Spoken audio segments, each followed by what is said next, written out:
So it's well some hours away from when Argentina played against England and booked their place in the final of this year's World Cup. But even given the time, I'm still basking in what I witnessed, the spectacle that the game was.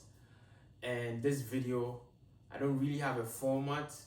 I'll just talk as they come to mind. I didn't really plan this one. You may call it the Messi glaze or the Messi video, but this is the Messi World Cup.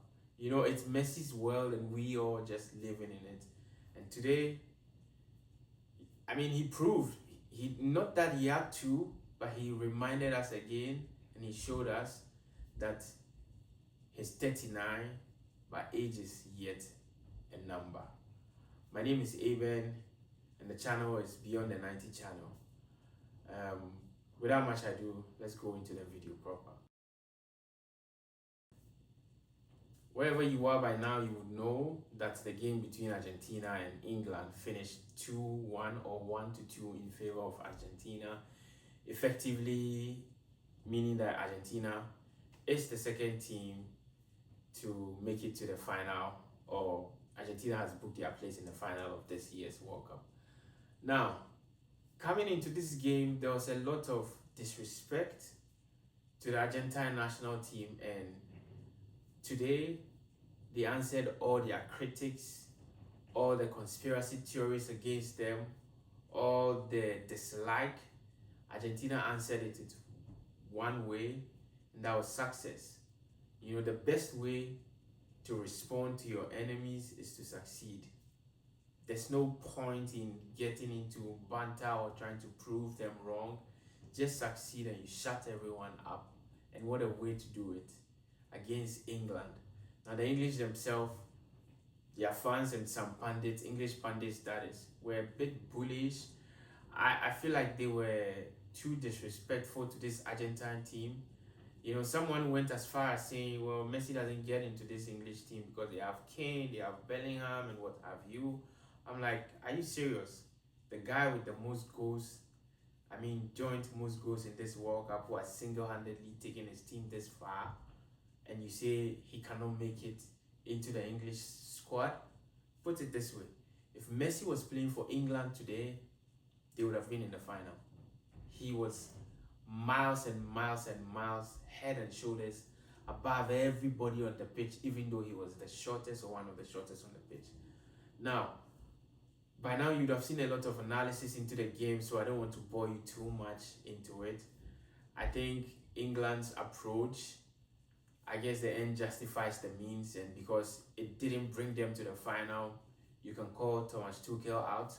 I saw his interview where he kind of gave a journalist a sarcastic response when she asked him about going defensive and bringing just defenders in, and then he was like, if I brought 3 strikers and we lost, they would still speak. So this is him saying nothing wrong with the way I set my team up, they just didn't win the game. And I hear that and I take that, but it's all about Argentina.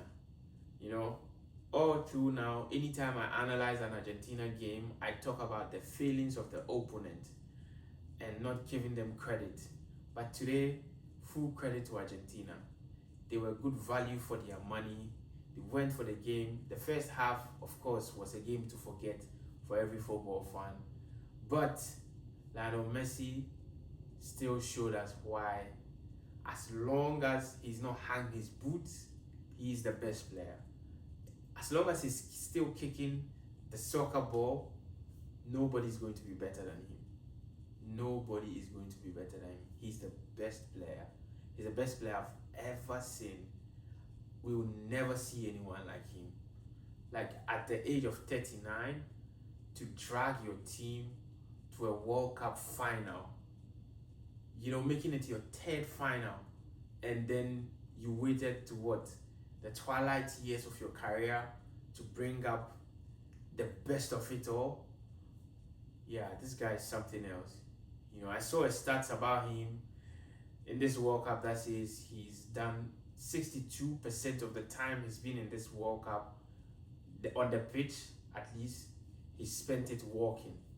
But with the kind of performance he's put up, get him a mattress and let him sleep. I think walking is even work. Just get him a mattress. He can take a nap right there because he doesn't need to run. He doesn't need to break a sweat. He's just that good. He's just that guy. And good, commiserations to England.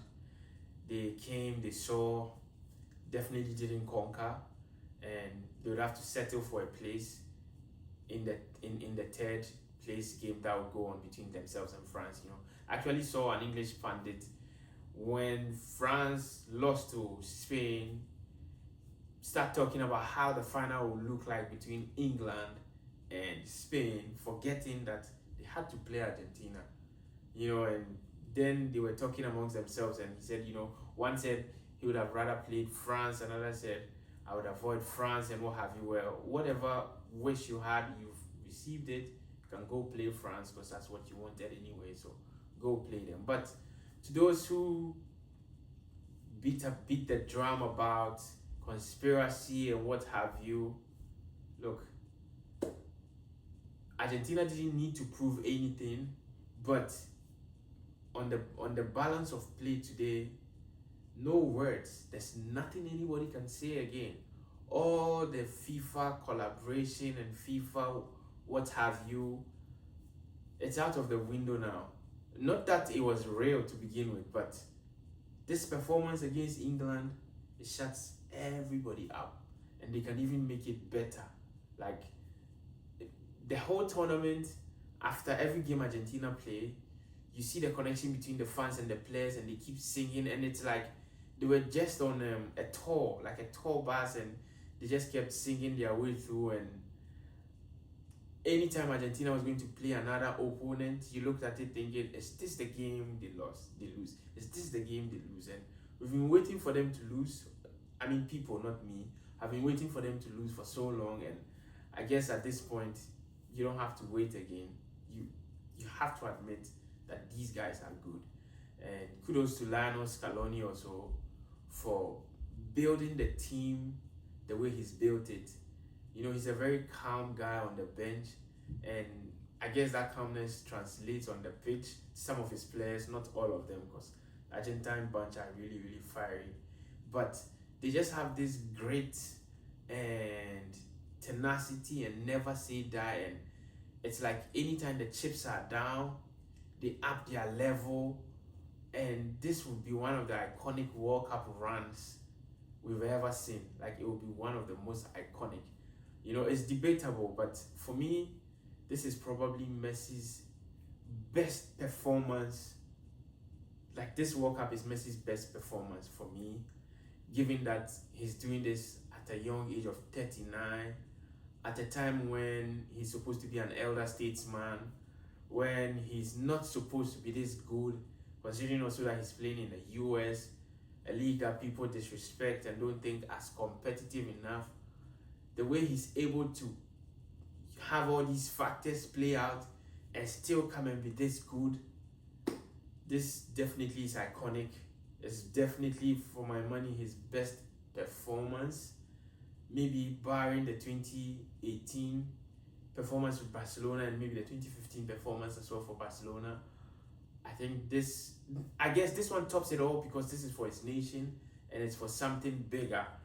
It's for something memorable. I think the guy has some divine hands around him. There's something divine about Messi. That much I'm convinced about.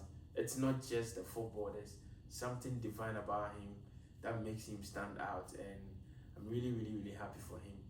And even happier would be anybody who supports Football Club Barcelona. You see, this game coming up between Argentina and Spain is the Barcelona derby. Barcelona fans cannot lose because either Lamine Yamal wins it or Lionel Messi wins it. Whoever wins it, Barcelona fans have won. The other winners in this, of course, is the MLS, because with Messi's exploits, it's going to attract more players to the MLS to begin with. And then also, it's going to just attract more eyeballs anywhere he goes. And so, the MLS is going to boom again. thanks to Messi's performance in this World Cup. I think the biggest losers today are Madrid fans and Ronaldo fans. This is why. Because in the final, you can hate watch Messi, but that would mean you are supporting Lamine Yamal. Or you can hate watch Lamine Yamal, that would mean you are supporting Messi. So you have to choose between your two, if you like, masters. The old guy who gave you difficult and painful memories, or the guy who has started giving you difficult and painful memories. You have to choose. There's a third option. Don't watch the game and just listen to the score. You know, I'm just being facetious over here, but be that as it may, it promises to be an exciting final. I'm not going to go into it right now. I'm just basking in the moment. As you can tell, this video was just a messy glaze and giving Argentina all their flowers and all their plaudits. This video has gone on too long, and so I'm going to pause it over here. I have no breakdown for you about how the game went and what have you. Just messy glaze and plaudits to Argentina. Thank you for joining me so far. I'm really, really grateful for all the support, for everybody who clicks to watch the video, for people who comment, for people who like the videos. Thank you very much. Your feedback is really, really important to me, and I'm grateful that you share your time to watch, you know, someone like me just rant and just opine on opinions and viewpoints that you may disagree with sometimes, but thank you very much. My name is Eben. The channel again is Beyond the 90 channel. I'll see you on another video. Bye for now.